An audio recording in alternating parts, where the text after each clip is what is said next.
अस्सलाम वालेकुम। आज हम बच्चे फर्स्ट ईयर का नेक्स्ट टॉपिक देखेंगे। चैप्टर 2 है हमारा और टॉपिक का नेम है electronic configuration of ions and free radicals. Ions क्या होंगे बच्चे? ऑब्वियसली बात है, दो तरह के आयंस होते हैं, केटाइंस एंड एनाइन। जब एक एटम इलेक्ट्रॉन लूज करेगा तो वो केटाइन बनाएगा यानी पॉजिटिव आयन, और जब इलेक्ट्रॉन गेन करेगा तो वो नेगेटिव आयन यानी एनाइन बनाएगा। फ्री रेडिकल्स क्या होते हैं? A group of atom having odd number of electron. ठीक है, ऐसा ग्रुप ऑफ एटम जिसके पास बचे ऑड नंबर ऑफ इलेक्ट्रॉन होगा उसको हम फ्री रेडिकल बोलते हैं। तो ये मैंने जनरली दोनों में आपको डिफरेंशिएट कर दिया। अब हम इसको एक्सप्लेन करेंगे। Positive ions are form when an electrons are remove from atom. जब एक एटम इलेक्ट्रॉन को रिमूव करेगा तो बच्चे वो पॉजिटिव आयन बनाएगा। क्लियर? एग्जाम्पल है हमारे पास यहाँ पे सोडियम। सोडियम का एटॉमिक नंबर है बच्चों 11। अब ये क्या कर रहा है? ये इलेक्ट्रॉन को लूज कर रहा है तो Na पॉजिटिव हो जाएगा, यहाँ पे एटॉमिक नंबर 10 हो जाएगा, बिकॉज एक इलेक्ट्रॉन निकला है ना, और जो इलेक्ट्रॉन निकला है वो यहाँ पे ऐसे आ जाएगा। क्लियर है? तो इस केस में बच्चे यहाँ पे हमारे पास जो इलेक्ट्रॉनिक कन्फिग्रेशन थी इस केस में ये थी 1s2, 2s2, 2p6 और 3s1। अब यहाँ से एक इलेक्ट्रॉन यहाँ से निकला है तो अब इलेक्ट्रॉनिक कन्फिग्रेशन क्या रहेगी? ये बस 1s2, 2s2 एंड 2p6, और ये Na पॉजिटिव के केस में है। क्लियर है? तो इस केस में बच्चे 10 इलेक्ट्रॉन है। इट मीन्स दैट यहाँ पे सोडियम ने जब एक इलेक्ट्रॉन निकाला है तो इसने किस नोबल गैस की कन्फिग्रेशन को अटेन किया है बच्चे? वो है नियॉन, और नियॉन का एटॉमिक नंबर कितना आता है? 10। यहाँ पे भी देखिए कितना एटॉमिक नंबर है, 10 रह गया है। ठीक है, तो ये है बच्चे पॉजिटिव आयन जिनको हम बोलते हैं केटाइंस। इसी तरह नेगेटिव आयन की भी एग्जाम्पल है।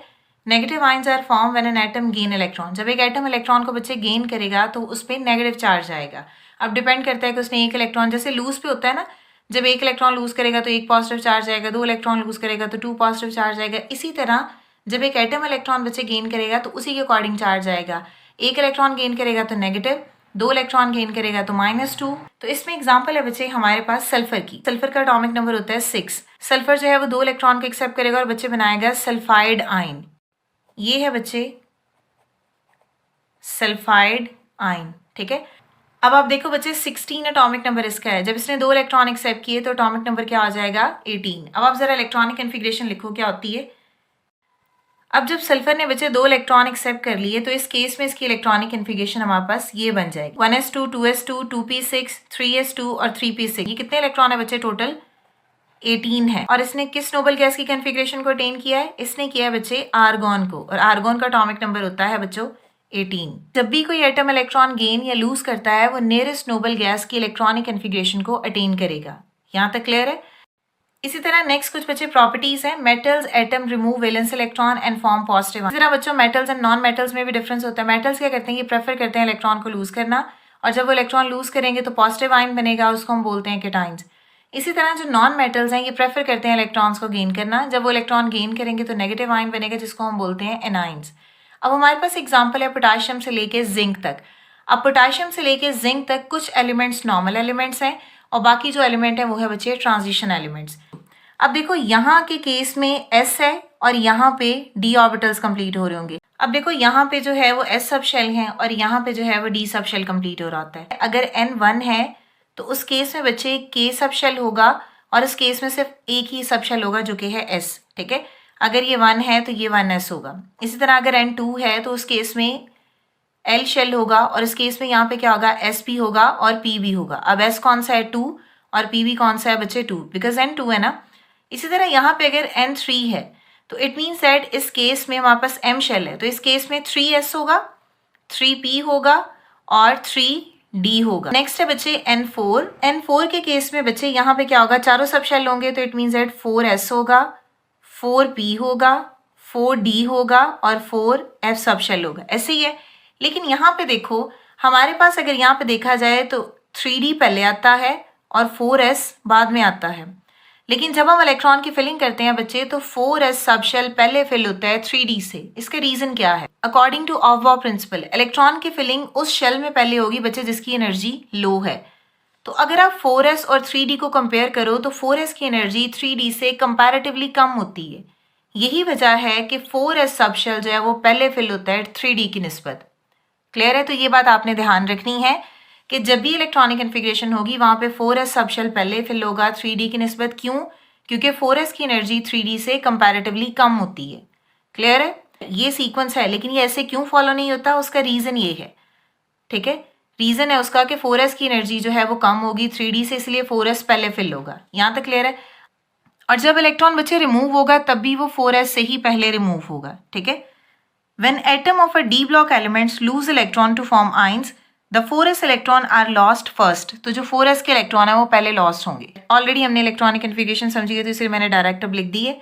एग्जाम्पल है टाइटेनियम एटम है, एटॉमिक नंबर बच्चे इसका 22 है, और अगर देखें इसका लास्ट इलेक्ट्रॉन जो है 4s2 में है। देखो 3d भी है ना पहले, तो 4s2 में है, तो जो इलेक्ट्रॉन लूज होगा यहाँ से 2 इलेक्ट्रॉन निकलेंगे, वो 4s से निकलेगा, जो अभी मैंने बताया ना आपको। अगर टाइटेनियम एटम है, 22 एटॉमिक नंबर है, तो उस केस में वहाँ पर 4s2 है। लेकिन जब ये 2 इलेक्ट्रॉन लूज करेगा तो s सब शेल से लूज होंगे, तो इस केस में titanium 2 positive, atomic number obviously बात है बच्चे 20 हो जाएगा। तो अब इस केस में लास्ट सब शेल कौन सा होगा? 3d2। एग्जाम्पल है बच्चे क्रोमियम एटम की, हमने पहले भी इसकी इलेक्ट्रॉनिक कन्फिग्रेशन की। एक्सेप्शनल केस है, क्रोमियम का एटॉमिक नंबर होता है बच्चे 24, ठीक है। नॉर्मली इलेक्ट्रॉनिक कन्फिग्रेशन क्या होती है? 1s2, 2s2, 2p6, 3s2, 3p6, 3d4 and 4s2। D के बच्चे 5 ऑर्बिटल हैं, तो देखो 4 इलेक्ट्रॉन इसमें थे, तो 4 इलेक्ट्रॉन ऐसे पूरे तो हो जाएंगे, लेकिन इसका एक ऑर्बिटल जो है वो एम्प्टी रह जाएगा। इस केस में ये जो क्रोमियम है ये हाईली अनस्टेबल होता है, इसने खुद को बच्चों स्टेबल करना है। अब स्टेबल करने के लिए क्या होगा कि 4s2 से एक इलेक्ट्रॉन जो है वो शिफ्ट हो जाएगा डी ऑर्बिटल में। तो इस केस में इसकी इलेक्ट्रॉनिक कन्फिग्रेशन यहाँ पे क्या हो जाएगी? 5 और 4s हो जाएगा 1। तो ये एक्सेप्शनल केस है। इस केस में देखो सारे के सारे क्या हो गए हैं? अनपेयर्ड हो गए हैं, और अनपेयर्ड ऑर्बिटल ज़्यादा स्टेबल ऑर्बिटल, ठीक है। तो इस तरह क्रोमियम जो है वो स्टेबल हो जाएगा। इस केस में जब Cr3 पॉजिटिव आयन होगा, 3 इलेक्ट्रॉन निकलेंगे, तो क्या होगा कि एक जो है वो S से निकलेगा और बाकी जो 2 हैं वो D सब शेल से निकलेंगे, ठीक है। नेक्स्ट बच्चे देखते हैं फ्री रेडिकल्स क्या होते हैं। फ्री रेडिकल बेसिकली क्या है? Is a species that has 1 और मोर अनपेयर्ड इलेक्ट्रॉन, मतलब ऐसी स्पीशी जिसमें अनपेयर्ड इलेक्ट्रॉन होंगे उसको हम बोलते हैं बच्चे फ्री रेडिकल। इसकी एग्जांपल लिखें, आपको मजीद क्लियर होगा। अगर आप क्लोरीन का एटॉमिक नंबर देखो तो देखो 17 होता है। इसकी इलेक्ट्रॉनिक कन्फिग्रेशन बच्चे जरा लिखो, क्या होगा? 1s2, 2s2, 2p6, 3s2 और यहाँ पे आ जाएगा 3p5, ठीक है। अब जरा बच्चे इसके ऑर्बिटल ड्रॉ करो 3, px, py और pz। ये हमारे पास है px, ये हमारे पास है py और ये है pz, ठीक है। ये क्या है? px, ये क्या है? py और ये क्या है? pz। 5 इलेक्ट्रॉन्स हैं, इसका मतलब है कि पहले चलो तीनों में एक एक इलेक्ट्रॉन आ जाएगा, 2 रह गए, एक इधर आ गया और एक इधर आ गया। इस केस में बच्चे जो दोनों ऑर्बिटल्स हैं उनमें इलेक्ट्रॉन्स क्या हैं? पेयर्ड अप इलेक्ट्रॉन्स हैं, ठीक है। और ये जो एक है इसमें बच्चे अनपेयर्ड इलेक्ट्रॉन है, और ये जो अनपेयर्ड इलेक्ट्रॉन है ये क्लोरीन के ऊपर as a single dot present होता है, जिसको बच्चे हम फ्री रेडिकल्स बोलते हैं। आपने देखा होगा ना, एग्जांपल लिखते हो हम क्लोरीन के ऊपर लिखते हैं डॉट, ये जो सिंगल डॉट है ये अनपेयर्ड इलेक्ट्रॉन है, और अब ये क्या होगा? ये क्लोरीन रेडिकल होगा। आपकी बुक में एग्जाम्पल मेंशन है CH4 की। अगर आप CH4 का स्ट्रक्चर देखो तो एक कार्बन है, 4 हाइड्रोजन है SA, ठीक है। और ऑब्वियसली बात है इनके दरमियान में बच्चे सिंगल बॉन्ड है। एक जो सिंगल बॉन्ड है इसका मतलब क्या होता है बच्चे? Dot and cross. तो मैं सिंगल बॉन्ड की जगह जस्ट डॉट एंड क्रॉस लगाती हूँ। हमने कार्बन के इलेक्ट्रॉन को किससे शो कर दिया बच्चे? डॉट से, और हाइड्रोजन के इलेक्ट्रॉन को हमने शो कर दिया क्रॉस से, ठीक है। फॉर एग्जाम्पल क्या होगा कि इस केस में जो ये वाला बॉन्ड है बच्चे ये ब्रेक हो जाता है। अब जब ये ब्रेक होगा तो हाइड्रोजन अपना इलेक्ट्रॉन लेके निकल जाएगा, हाइड्रोजन अपना इलेक्ट्रॉन लेके निकलेगा, इस फॉर्म में आ जाएगा, और कार्बन जो है वो अपना इलेक्ट्रॉन लेके जो है वो यहाँ पे रह जाएगा। और अब ये क्या बनेगा? H3C। तो यहाँ पे बच्चे ये क्या है? ये है फ्री रेडिकल जो आपकी बुक में मेंशन है, ठीक है। ये आ जाएगा बच्चे CH3 डॉट, और इसको बोलते हैं हम फ्री रेडिकल। क्लियर है? इसी तरह बच्चों एक और एग्जांपल अगर हम लिखें वाटर की, सबसे पहले वाटर का स्ट्रक्चर क्या होता है? ये ऐसे बैंड स्ट्रक्चर होता है, ठीक है। अब आप इसको डॉट एंड क्रॉस में लिख लो, हाइड्रोजन इधर आ गए और एक हाइड्रोजन इधर आ गया। आपने इसके इलेक्ट्रॉन को जो है वो डॉट से लिख देना है और इसके क्रॉस से, ठीक है,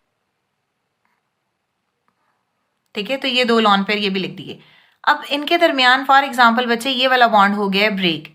जब ये बॉन्ड ब्रेक होगा तो इसका मतलब है ये इसका जो ये वाला इलेक्ट्रॉन है ये वाला ये इधर रह जाएगा, और जो यहाँ पे हाइड्रोजन का इलेक्ट्रॉन है वो इधर आ जाएगा, और इस केस में एज जो है वो इसके साथ ऐसे ही रह जाएगा। आप अगर लॉन पेयर लिखना चाहते हो तो लिख लो, वरना लिखने की ज़रूरत नहीं है।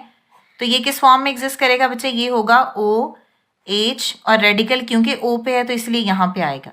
तो ये था आज का टॉपिक हमारा। अगर इससे रिलेटेड आपका कोई भी क्वेश्चन है तो आप कमेंट कर सकते हैं। नेक्स्ट वीडियो तक के लिए अल्लाह हाफिज़।